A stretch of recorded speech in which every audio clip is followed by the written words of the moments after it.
प्रति समय कौन माँ आपण देह को आसती सदाबले आसती माँकर आमर जात्रा गोटे आमर झाम जात्रा हुए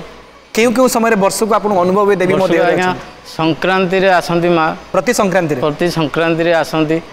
आउ मु चलुथी बुलुथी संक्रांति दिन जाऊथी कि बसथी माँ आविर्भाव हो जाती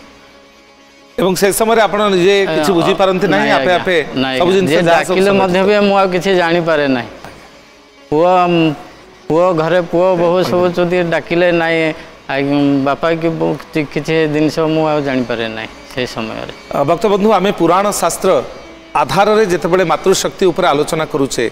ए कथा को मध्य आमे सम्मान देउचे जनमतरे लोक विश्वास रे लोकाचार रे ए कथा मध्य एबे भी ग्रहणीय अछि जे आम शरीर को आम काया भितर मातृशक्तिर प्रवेश हुए एवं तापर जहा हुए से सबू संपर्क में आमे विशेष किसी कहीपर ना ताहा केवल देखुथिबा भक्त माने देखुथिबा व्यक्ति विशेष माने से माने ही अनुभव नेबे।